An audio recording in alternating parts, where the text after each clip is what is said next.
रजब भट्ट की social media पर viral video के मुतालिक हमने आपको बताया। बासरा शहरी थे मोहम्मद इमरान, वो भी सामने आए, थाना सत्तू कतला में दरख्वास्त भी दी।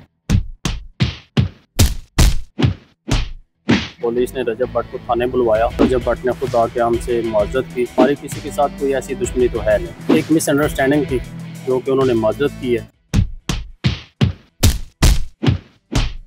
एक बाइक वाले ने गलत ओवरटेक करके मेरी उसकी और मेरी बहस हो रही थी कि इतने में रजब भट्ट को समझा कि मैं उसको सुना रहा हूँ बातें। कुछ बंदे लेके मेरी गाड़ी के आगे आया है और उसने रास्ते में दिन दिहाड़े दरवाज़ा खोला और मारना शुरू कर दिया है। मुझे कॉल की गई कि आ जाएं, तो फिर मैं आया हूँ और उन्होंने फिर माफ़ी मांगी है। अब हमारा कोई वो नहीं है, सुलह हो गई है हमारी।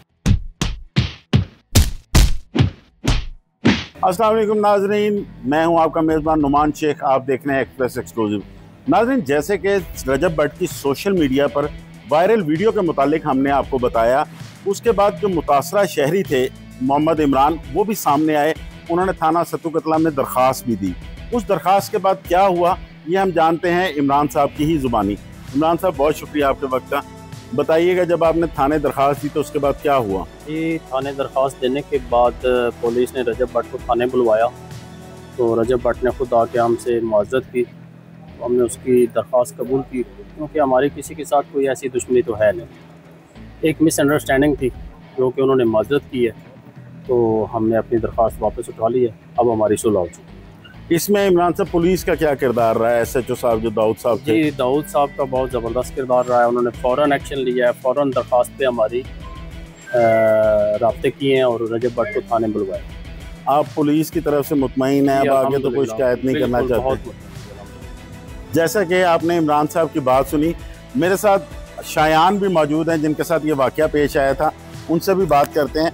शायान, पहले तो ये बताइएगा कि हुआ क्या था? ये वेडनेसडे की बात है। शाम 6 बजे मैं अपने दोस्त के साथ वहाँ से जा रहा था, ड्राइवर भी साथ थे।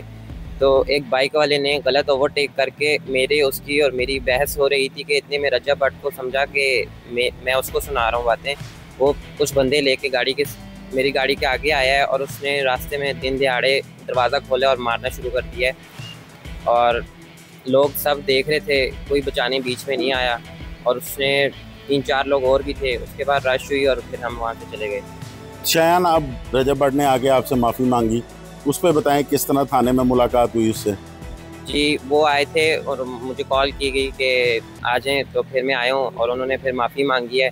और उन्होंने कहा है कि दोनों की तरफ से था जो भी था, अब हमारा कोई वो नहीं है, सुलह हो गई है हमारी। आपने रजब भट्ट को माफ़ कर दिया? अब जी, माफ़ कर दिए। अब तो आपस में कोई ऐसी बात नहीं, और पुलिस से आप मुतमईन रहे कि हमारी पुलिस ने फौरी रिस्पॉन्ड किया? जी, फौरी रिस्पॉन्स किया, इस पे एक्शन लिया है और एक दिन में ही जो है इसका रिज़ल्ट निकाला है। बहुत शुक्रिया। जैसे कि आपने शायान की बात सुनी कि पुलिस ने फौरी रिस्पॉन्ड करते हुए जैसे ही रजब भट्ट को थाने सत्तू कतले में बुलाया, तो वहाँ पर दोनों फ्रीकैन आमने सामने हुए, जिस पर रजब भट्ट ने इनसे माफ़ी मांगी।